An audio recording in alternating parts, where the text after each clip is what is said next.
ओम वेद प्रेमियों, सुधी श्रोताओं, सौभाग्य का विषय है कि ऋग्वेद के प्रथम मंडल के 11वें सूक्त के 6वें मंत्र की व्याख्या का प्रस्तुतिकरण होने जा रहा है। इस सूक्त के और मंत्र के दृष्टा ऋषि जेता माध छांदस हैं। छंद अनुष्टुप है और देवता इंद्र है। मंत्र इस प्रकार से है। तवाहं शूर रातिभिः प्रत्यायं सिन्धुमावदन् उपातिष्ठन्त गिर्वणो विदुष्टे तस्य कारवः। यह छठा छंद है 11वें सूक्त का। तो इसमें इंद्र के जो परब्रह्म परमात्मा के स्थान पर है, नाम पर है, उससे संबंधित यश का वर्णन है।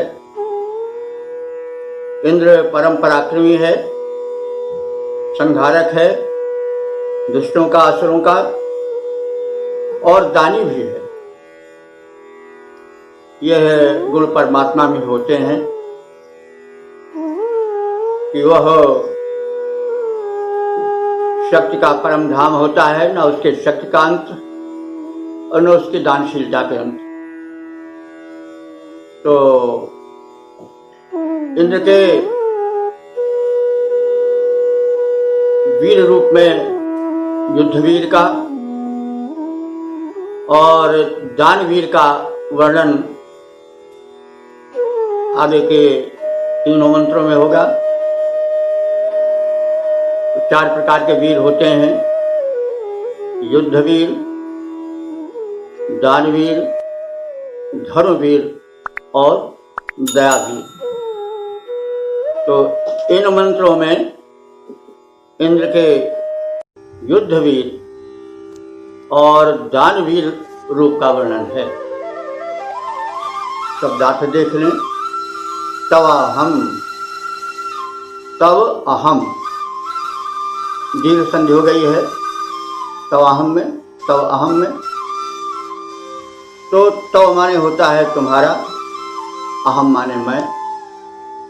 शूर यह संबोधन है इंद्र का। शूर वो है जो शत्रुओं के चिथड़े उधेड़ दे। शर्याति शिमलाति शत्रुन इति शूर। तो इंद्र जो है वो शत्रुओं के चिथड़े उड़ा देता है। तो हे शूर इंद्र, तव अहम, मैं तुम्हारे राति भी, राति कहते हैं, रे माने जैसे पहले कभी कहा जा चुका है, रे माने धन होता है, रे का राति बनता है, और राति भी तृतीया बहुवचन है। तुम्हारे दान की परंपराओं से परिचित हूं मैं। हे शूरवीर इंद्र, तुम्हारी समृद्ध दान परंपरा से परिचित हूं। इसी कारण प्रति आयम, तुम्हारे प्रति, फिर आयम माने आ गया हूं, तुम्हारे समीप आ गया हूं। सिंधु मावदन, तुम सिंधु हो, तुम्हारा यश सिंधु है। सिंधु समुद्र, समुद्र में अथाह जल होता है और वो कभी समाप्त नहीं होता।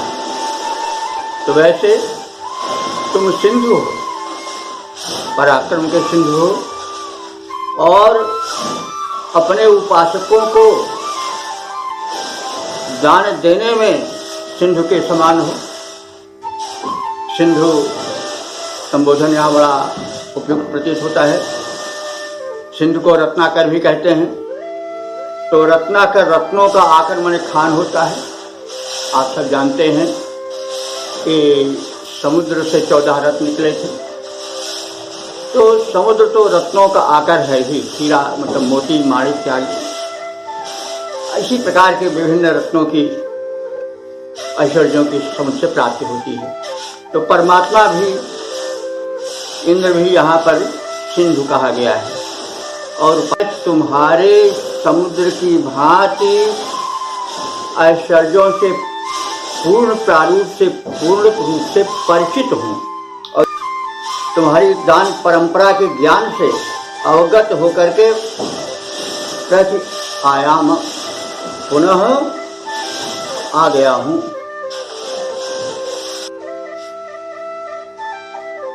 तो उपातिष्ठन्त गिर्वणो, हे गिर्वणो, गिर्वण, यह संबोधन है इंद्र का। अस्तुत्य, हे अस्तुत्य, अस्तुत्य के योग्य इंद्र, उपातिष्ठन्त, बैठे हुए हैं। हे उपातिष्ठन्त, जो तुम्हारे उपासक हैं, गुणगायक हैं, वे बैठे हुए हैं। पुत्र कहाँ? यज्ञ स्थल पर। और वे कैसे हैं? कारवह, कारवह माने यश के बड़े कुशल गायक हैं। कारवह गायक, उपासक। तो इस यज्ञ स्थल पर तुम्हारे स्तुति गायन के लिए उपस्थित कारु का बहुवचन कारवा है, उपासक गण बैठे हैं। और वे सामान्य नहीं हैं। ते महिमानम विदुष, वे तुम्हारी महिमा को भली भांति जानते हैं। तो हे अस्तुत्य इंद्र, तुम्हारी महिमा से विधिवत परिचित उपासक गण, गुणगायक जन इस यज्ञ स्थल पर बैठे हुए हैं। तो अर्थ इस प्रकार से समझ लें कि हे संग्राम शूर इंद्रदेव, तुम समुद्र के सदृश ऐश्वर्यवान हो, गंभीर हो, विस्तृत हो। तुम्हारे प्रदत्त ऐश्वर्यों से हम पूर्ण रूप से परिचित हैं और तुम्हारी दानशीलता से भी परिचित हैं। इसीलिए मैं पुनः तुमसे यथेष्ट की याचना के लिए यहाँ आ गया हूँ। तुम्हारी महिमा अनंत है, समुद्रवत। इसलिए जो अस्तोता हैं, गुणगायक हैं, वे यहाँ पर तुम्हारे गुणगान हेतु बैठे हैं और वे तुम्हारी महिमा को विदुः भली भांति जानते। तो इस प्रकार से हमने देखा कि इंद्र के दानवीर और युद्धवीर रूप का प्रस्तुतिकरण यहाँ हुआ है। वह अनंत है, उसका ऐश्वर्य अनंत है, वह शूर है, शत्रुओं को जीर्ण कर देने वाला है और वह दानी भी है, समुद्र के समान अनंत है, गंभीर है, गहरा है, रत्नाकर है। तो इस प्रकार के इंद्र को हम नमन करते हैं और पुनः याचना के लिए यहाँ बार बार आते रहते हैं। तो इस प्रकार से इसका सामान्य अर्थ संक्षिप्त व्याख्या हो गई। अब हम इसके पद्य रूपांतरण से परिचित हो जाएं। संग्राम शूर हे इंद्रदेव, संग्राम शूर हे इंद्रदेव, साधक गण तुम्हें जानते हैं। तुम हो महान बलवान इंद्र, सागर समान धनवान इंद्र। मैं हूँ परिचित ऐश्वर्यों से, करते हो जिसे प्रदान इंद्र। पाता हूँ तुमको बार बार करता हूँ यश का गान इंद्र। अस्तुत्य देव अस्तुत्य देव अस्तोतागण तेरी महिमा पहचानते हैं संग्राम शूर है इंद्रदेव।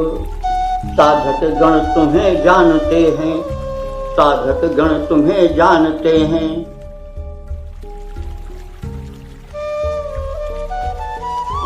जिज्ञासु बंधु, वेदामृत पान के संदर्भ में अब हम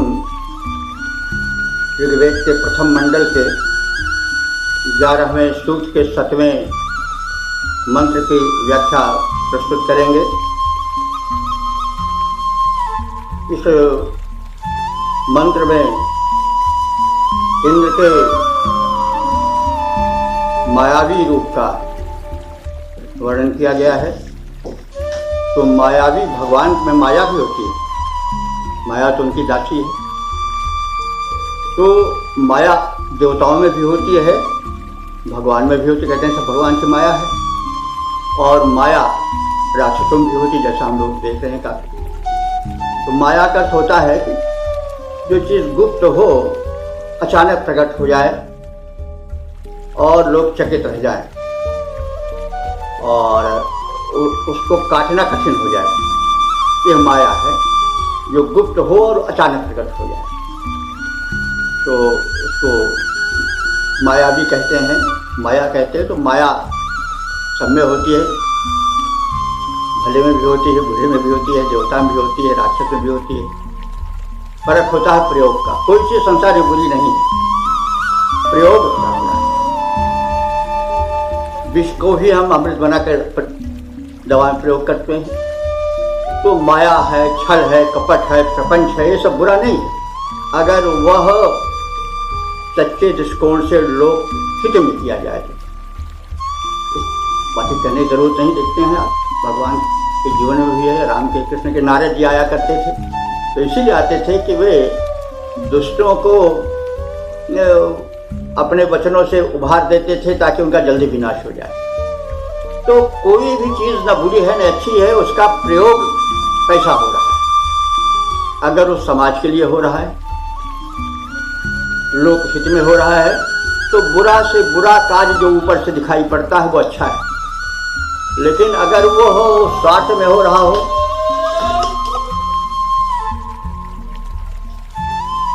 तो भला से भला कार्य भी अच्छा नहीं गिना जाता है। कोई यज्ञ कर रहा हो, दान कर रहा हो, लेकिन थोड़ा लगा करके ज़्यादा लेने के चक्कर में काम कर रहा हो, बड़ा अच्छा वेशभूषा धारण किए हो, तो वो फिर अच्छा नहीं माना जाएगा। तो इस तरह से कोई वस्तु चाहे जैसी हो, जब लोकोपकार में होती है तो वो अच्छी मानी जाती है। और यदि स्वार्थ से सनी हुई हो तो फिर वह अच्छी नहीं कही जाएगी, उसका रूप कैसा भी आएगी। तो इस माया के जो विस्तार है, प्रकार है, उसको स्पष्ट करने के लिए इतनी बात कही गई। तो इंद्र भी मायावी है और जिससे सामना करने जा रहे हैं वो भी मायावी। तो माया माया को काटेगी, लोहे लोहे को काटता है। इस रूप में समझना चाहिए। मंत्र इस प्रकार से है। मायाभिरिंद्र मायिनं त्वं शुष्णमवातिरः विदुष्टे तस्य मेधिरास्तेषां श्रवां शुत्तिर। तो इंद्र ने मायावी सुषणासुर का वध किया। तो मायाभिरिंद्र, मायाभी, मायाभिरिंद्र माने मायाभी इंद्र। हे इंद्र, हे ऐश्वर्यशाली शक्ति संपन्न इंद्र, तुमने मायाभी माया के द्वारा मायिनम सुषणम अवातिर, मायावी सुषणासुर का वध किया था, संहार किया। तो तुमने अपने माया की कला के द्वारा मायावी सुषणासुर का वध किया। या वध करते हुए एक चीज और जान लिए बंधु कि वेद में जो भूतकाल की क्रिया है वह कभी कभी वर्तमान में भी आ जाती है और कभी कभी भूत का कार्य देती, कभी भविष्य का भी दे देती है। यह नियम है, इसलिए इस पर ध्यान रखिएगा। देखने में क्रिया भूतकाल की है, लेकिन ये वैदिक व्याकरण का नियम है कि कभी वही क्रिया भूतकाल की वर्तमान में भी काम आ जाती है, कभी भूत में, कभी भविष्य में भी उसकी झलक दिखाई पड़ जाती है। तो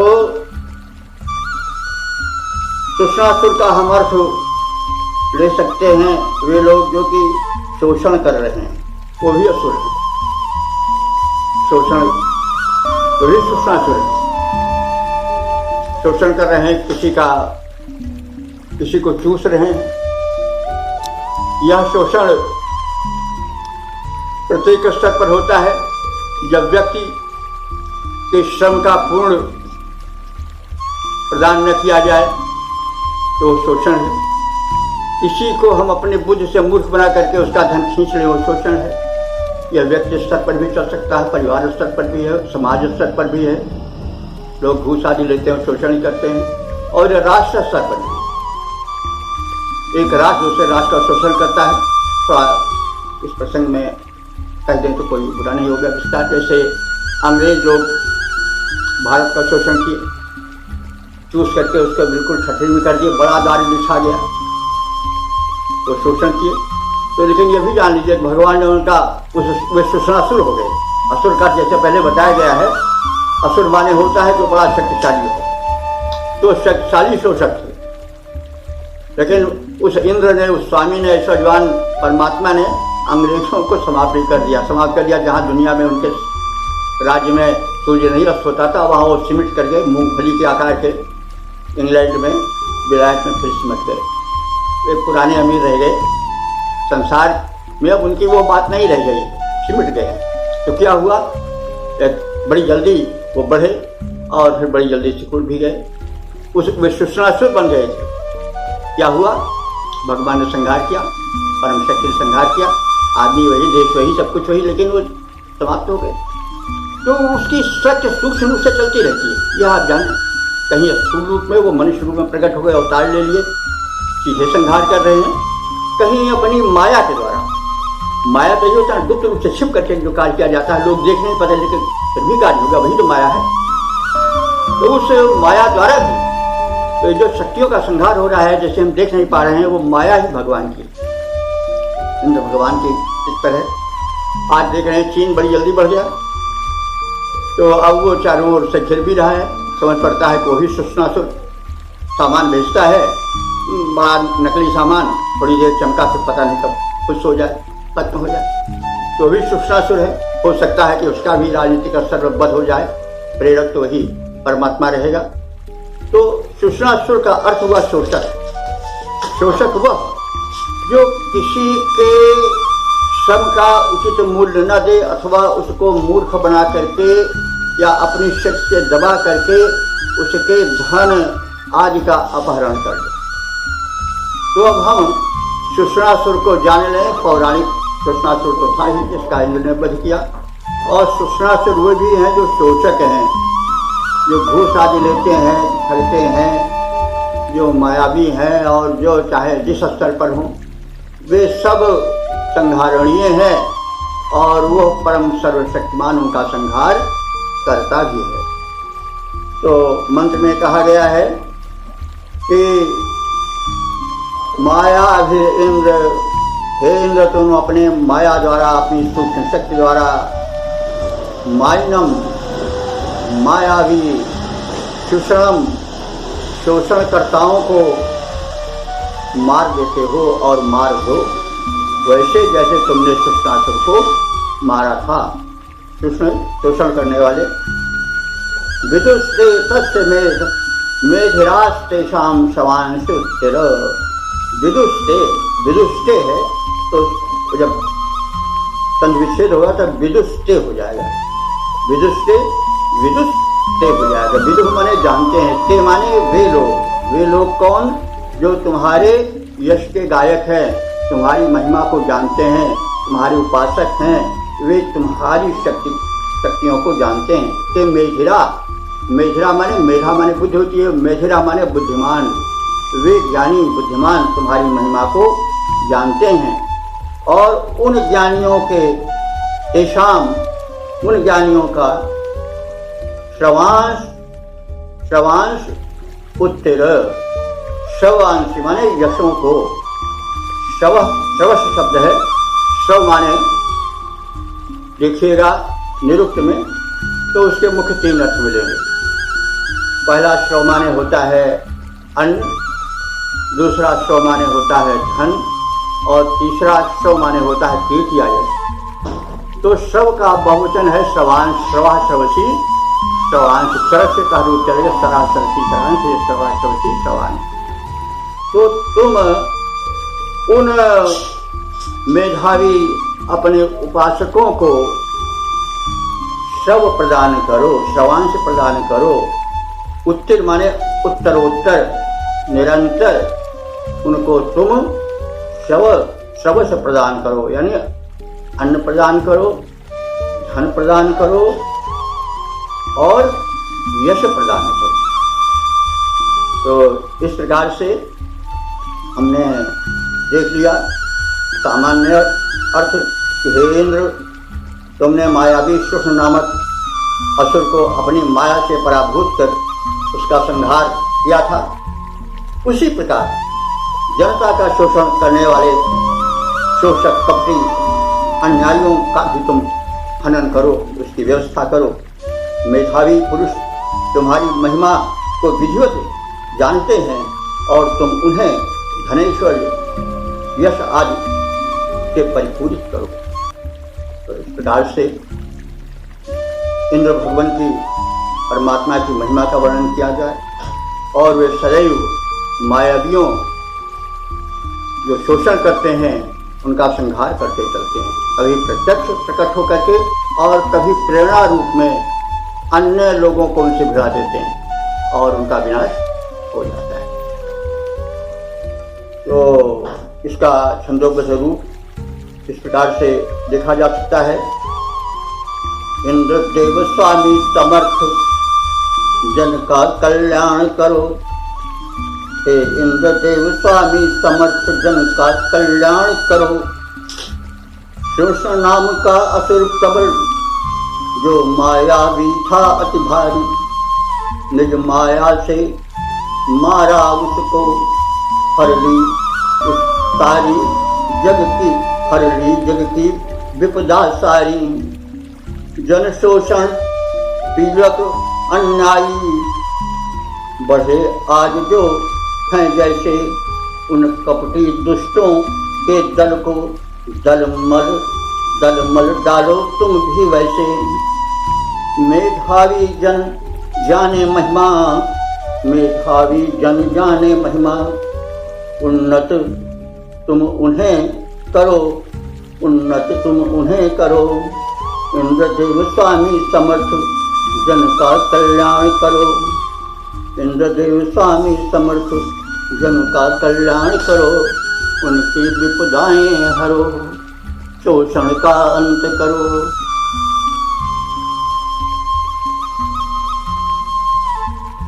श्री श्रोता बंधुओं, अब आपके समक्ष इस प्रथम मंडल के 11वें सूक्त के 8वें मंत्र की व्याख्या प्रस्तुत की जाएगी। यह इस सूक्त का अंतिम मंत्र है। तो इसमें इंद्र के जगत नियंता रूप को उजागर किया गया है। मंत्र इस प्रकार से है। इंद्रमीशान मोजशाभि स्तोमानुशत सहस्रं यस्य रातयः उत वा सन्ति भूयसीः। तो हे इंद्र, हे ऐश्वर्य युक्त जगन नियंता परमात्मन, तुम ओजसा भी माने अपने ओज से, अपने शक्ति से क्या हो? ईशान हो। ईशान माने जगन नियंता। हे इंद्र, तुम अपने शक्ति से किसी से पाए नहीं हो। परमात्मा किसी से शक्ति पाता नहीं, वो तो स्वयं शक्ति, मतलब शक्ति का वितरक है। इसलिए कहा गया है कि तुम अपने शक्ति से शक्तिमान हो, किसी अन्य की शक्ति की तुम्हें आवश्यकता नहीं है, तुम शक्ति प्रदाता। तो इंद्र में यहाँ पर द्वितीया में चल रहा है, इंद्रम ईशानम ओजसा भी।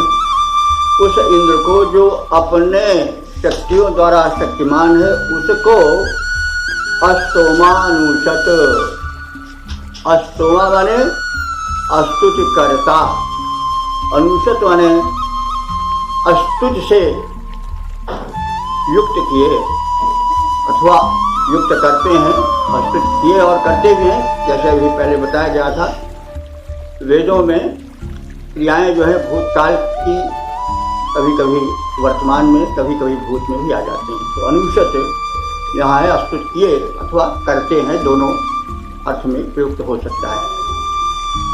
तो इंद्रमीशान ओजसा भी अस्तोमानुषत, स्तुतिकर्ता जो स्तोमा है वे हे इंद्र भगवान, जो तुम अपने शक्ति से शक्तिमान हो, तुम्हें निरंतर तुम्हारे उपासक उपासना का विषय बनाते हैं। सहस्रम यस्य रातय, उस इंद्र की, यस्य में जिसकी, जिस समर्थ इंद्र की, ईशान इंद्र की सहस्रम रातय, हजारों प्रकार से दान देखा जाता है। रात, रे से रात और रात से रातय बहुवचन है, जिसकी दान परंपराएं, दानशीलता सहस्रों रूप में देखी जाती है। पहले भी बताया गया है कि क्या क्या नहीं उसने दिया। सीढ़ी से हाथी तक का प्रबंध किया, सबको भोजन मिलता है, आयाचित मिलता है, रोशनी मिलती है सूर्यचंद्र द्वारा, अग्नि का प्रबंध है। यानी जीवन के यापन के लिए जो भी आवश्यक है जीने के लिए, वो सब उस परमात्मा द्वारा आयाचित और पर्याप्त यथार्थ यथेष्ट रूप में दी गई। इसीलिए कहा गया है कि जो तुम्हारे भक्त हैं, उपासक हैं, वो जानते हैं कि तुम्हारी जो रातें हो दानशीलता है वो सहस्रम, हजारों हजारों अनंतता का द्योतक है, हजारों प्रकार की हैं। उतवा और भी संचित भूयसी है, वे हजारों से भी आगे, भूयसी माने और अधिक हैं, हजारों से भी अनंत कह सकते हैं। तो तुम्हारी जो दानशीलता है वह अनंत है, हजारों है, बहुत है, फिर हजारों से भी भूयसी माने अधिक है। तो इस प्रकार से इंद्र का दानवीर रूप और युद्धवीर रूप इन मंत्रों में स्पष्ट हुआ है। जो युद्धवीर है वह रक्षा करेगा, जो दानवीर है वह देगा। तो दान पाना ही काफ़ी नहीं है, उसकी रक्षा भी काफ़ी पर्याप्त है, होनी चाहिए। क्योंकि दान बहुत मिला, धन बहुत मिला, अगर रक्षा का प्रबंध नहीं है तो लुटेरे उसको लूट ले जाएंगे। तो इसलिए जो समर्थ है उससे दोनों चीज़ की याचना करनी चाहिए। वो विपुल ऐश्वर्य दे और ऐश्वर्य के साथ साथ उससे संरक्षण का भी प्रबंध करे। इंद्र में ये दोनों गुण हैं। वो समरशूर है, शक्ति संपन्न है, दानशूर है, देता है और संरक्षण भी करता है। तो इसका हम छंदोबद्ध रूप देखेंगे। यह इंद्र रूप परमेश्वर ही सचराचर जगत का स्वामी है। यह इंद्र रूप परमेश्वर ही सचराचर जग का स्वामी है। ऐश्वर्य अतुल उस जगन नियंता का अतिशय अनुगामी है। अनुदान सहस्र सहस्राधिक भी जग उससे पाता रहता। स्तोत्रों से अस्तोता गण उसके गुण गण गाता रहता। अस्तुत्य परम बल विक्रम युत सर्वेश्वर अंतर्यामी है। यह इंद्र रूप परमेश्वर ही सचराचर जग का स्वामी है। तो इस प्रकार से इंद्र के व्यापक ऐश्वर्य और व्यापक शक्ति का शक्तिकरण करने के पश्चात इस अंतिम मंत्र की व्याख्या के उपरांत इस सूक्त का समापन होता है। और इसके पश्चात हम अब तक के किए गए जो विवेचन है, जो शताधिक हैं, लगभग 110 हैं या कुछ इससे भी ज़्यादा हो सकते हैं, उस पर हम एक विहंगम दृश्य डालेंगे कि अभी तक जो हम लोगों ने जाना सुना उसका प्रारूप क्या है, उसका वैशिष्ट्य क्या है, और उसे हम किस रूप में देखें, वेदार्थ किस रूप में करें, देवताओं को किस रूप में समझें, और हम वेद के मांगलिक रूप का, उस ब्रह्मवाक्य का अपने जीवन में अवतरण करें, सफल बनावें, विश्व बंधुत्व को आगे बढ़ावें और इस परमात्मा की सृष्टि के विकास में अपना योगदान दें ज्ञान के द्वारा। और वेद तो ज्ञान की खान है, ईश्वर की वाणी है, इसका हम लोग विस्तार करें। तो इस निवेदन के साथ आज का पाठ समाप्त इतिश्री को प्राप्त होता है। अगले दिन फिर मिलेंगे।